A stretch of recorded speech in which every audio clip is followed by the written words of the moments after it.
bonsoir. Alors aujourd'hui, première vidéo pour faire un petit rappel sur la construction du cercle circonscrit à un triangle. Donc pour cela, alors je vous rappelle donc qu'on a besoin des médiatrices parce que le point d'intersection des médiatrices d'un triangle, donc des côtés d'un triangle, c'est le centre du cercle circonscrit. Et je vous rappelle donc qu'une médiatrice, c'est une droite qui coupe un segment en son milieu en formant avec lui un angle droit. Voilà. Donc on va commencer. On va construire, si vous voulez bien, le cercle circonscrit au triangle ABC. Donc pour ça, j'ai besoin de construire deux médiatrices. Alors j'ai pas besoin d'en construire trois puisqu'elles se croisent toutes au même point, donc deux suffisent. Alors pour ça, j'y vais. J'ai besoin d'utiliser ma règle, la règle qui va me servir donc à trouver le milieu du segment AC. Je vais m'intéresser au segment AC. Donc je la fais pivoter. Cette règle. Pas besoin de l'outil écart pour le moment. Voilà. Alors, on y va. Je mesure donc le côté AC, un côté AC qui mesure quelque chose comme 50, 56, 56. Donc la moitié de 56, c'est 28. Alors, je mets un petit trait donc au niveau du 28, ce sera donc le milieu. Ok, je fais pareil pour le côté AB. Je mesure et je trouve quelque chose comme ici. Allez, disons, j'essaie de décaler un petit peu le 0 pour être précis parce que j'ai un problème de graduation et c'est vrai qu'elle n'est pas précise ma règle. J'ai 34, la moitié de 34 c'est 17, voilà, je mets un petit trait au niveau du 17. Ok, une fois que j'ai fait ça, j'ai plus qu'à utiliser l'outil équerre pour tracer donc des perpendiculaires qui passent par ces points. Donc j'utilise mon équerre, je la place au niveau ici de AC, je mets un petit trait le long de l'équerre, voilà. Je fais pareil de l'autre côté, je vais faire donc pivoter un petit peu mon équerre. Est-ce que je suis bien ici? Non, je la refais pivoter un petit peu. Voilà. Là, je devrais être bon encore un petit peu. Il faut être précis dans les calculs, dans les dessins, en géométrie, c'est important. Voilà, je suis précis. Encore un petit peu si je veux être perfectionniste. Voilà. Je la mets le long de la baie. Je rencontre le milieu. Pareil, voilà, je mets un petit trait le long de mon équerre. Voilà. Ça va me servir à tracer des perpendiculaires. Alors j'ai plus besoin de mon équerre pour le moment, mais j'ai besoin donc ici de tracer des droites. Droites que je vais tracer en rouge, ça sera mes médiatrices. Alors j'en ai une première ici qui fait ça, qui passe par ce point-là, qui est le milieu, et qui passe par presque B à côté. Remarquez qu'une médiatrice passe pas forcément par le sommet opposé. Et je continue de l'autre côté, la même chose, j'en ai une qui va passer comme ça, ici, et je vais la prolonger. Voilà, quelque chose comme ça, en la prolongeant. Ok. Je marque le point d'intersection, très important, puisque au niveau du point d'intersection, ça sera le centre de notre cercle circonscrit, donc je vais le noter O. J'ai plus qu'à utiliser l'outil compas pour tracer le cercle.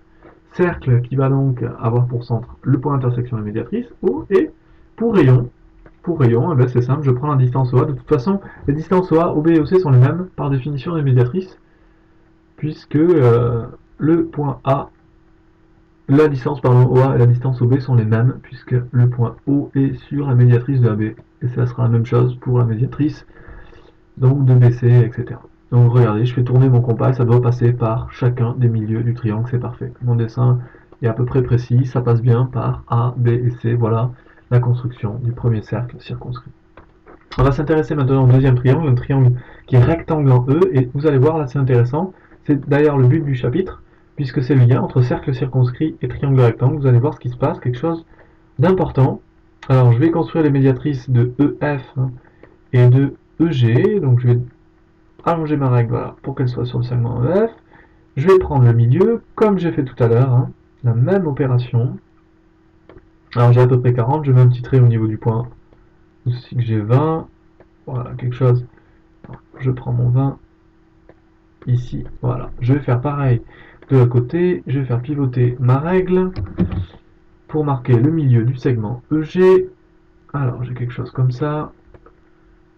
Je me place ici, ça fait 30, la moitié de 30 ça fait 15, voilà le milieu.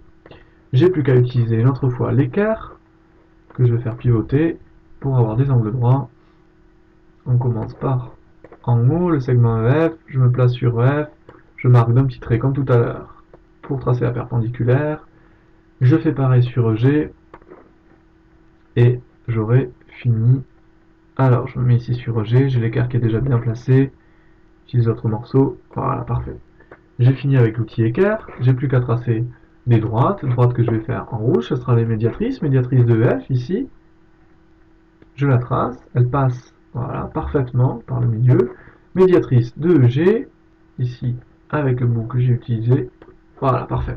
Elles sont tracées, je marque ici d'une croix le point d'intersection, O, toujours pareil.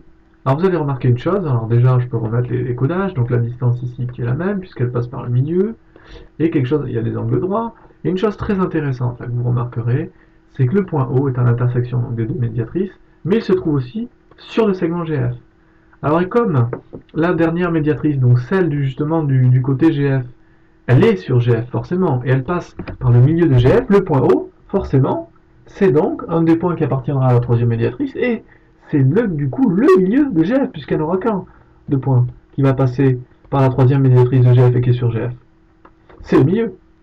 Donc on peut mettre le codage ici, les 3 barres, qui montrent bien qu'on est au milieu donc, de GF. Donc qu'est-ce qui est intéressant ici? C'est que le centre du cercle circonscrit donc, au triangle rectangle, son centre, il se trouve au milieu de l'hypoténuse. L'hypoténuse, c'est donc le côté opposé à l'angle droit. C'est le plus grand côté du triangle rectangle.